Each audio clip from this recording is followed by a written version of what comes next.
Sustainability is one of the most important strategic priorities of Winnipeg School Division. WSD educators are strengthening the three pillars of sustainable development education through innovative and engaging special projects and events. We encourage our students to think about how the decisions we make affect the people and environment around us. We want them to make informed, conscious choices that benefit them and the future generation. The teachers encourage students to explore projects and goals that tie into ESD pillars of economic, social, and environmental effects on the world. In order to build leadership capacity, ESD champions from 78 schools met at the beginning of the school year for a mentorship meeting.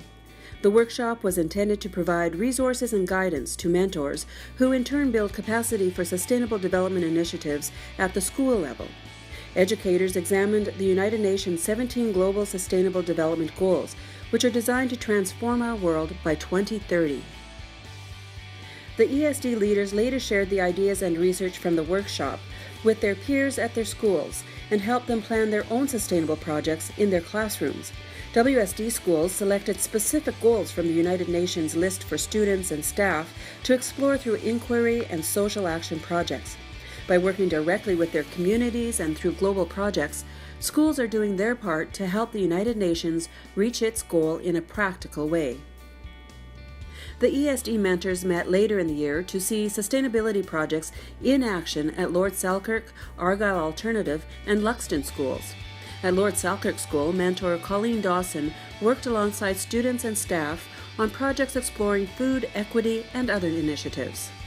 First, my role is to have passion for sustainability and what that looks like in the community that I work in, and then to be able to advocate that to my staff and to put that passion onto my students so that they can become mentors and they can become advocates in their lives and with their communities. So I like to facilitate in a leadership role and to give resources to bring apart change in different ways, whether it's building a compost bin or whether it's giving them ideas on how they can identify with what their students are recognizing and they can put their projects forward. So as a mentor, I brought in the Roots and Shoots projects to our school. The Roots and Shoots is part of the Goodall Institute. Every classroom identifies an issue in their community locally, and then they take action to make change with what they've identified. The United Nations' second goal is to end world hunger by 2050.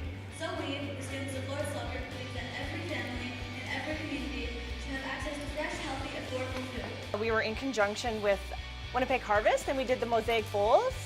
And the Mosaic Bowls were inspired by Ted Harrison, and we auctioned them off at the exposition, and we made about $600 to go to Harvest and the Humane Society.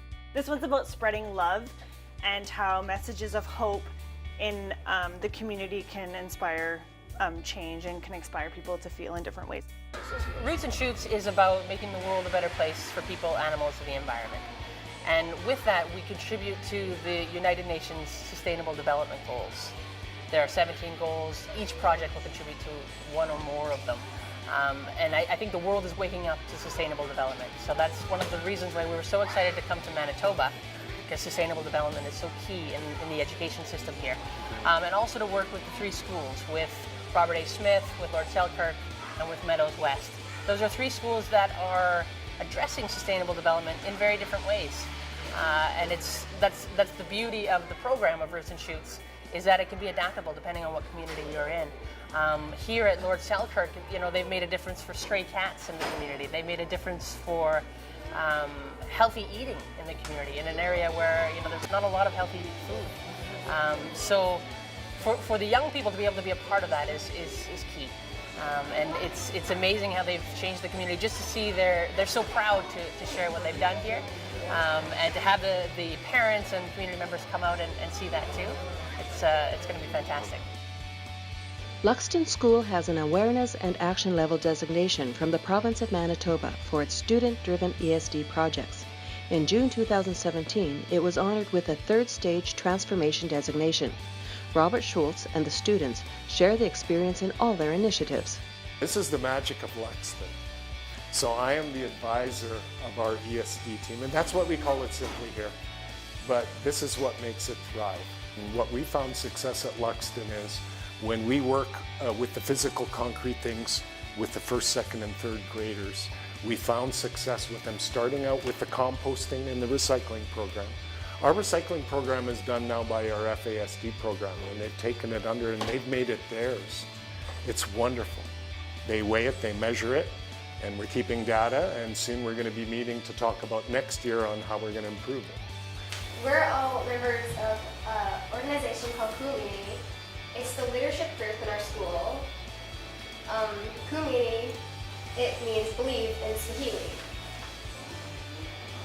This year we have done lots of things, like we've done happy breakfasts to raise awareness for Paint Day, and we've raised money for homelessness, and we've given socks, underwear,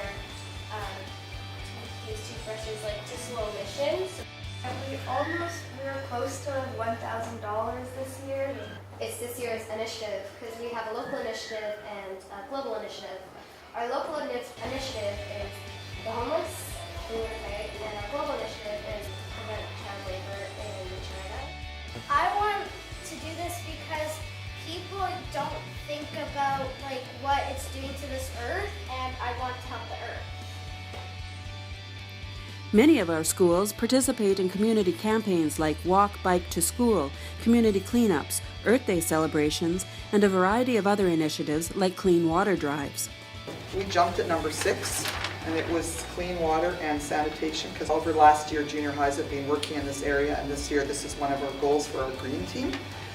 What we are focusing on is the Red River watershed, the microbeads. We have presenters come in, and we also have a plan this year to do the Great Canadian Shoreline Cleanup, so Omens Creek. We try to make it local for our students so that they can apply their learning to their environmental settings. Through learning about sustainable development and undertaking action projects and partnerships, students are making a difference in our world today and helping to transform our planet so it will truly provide enough for all, forever.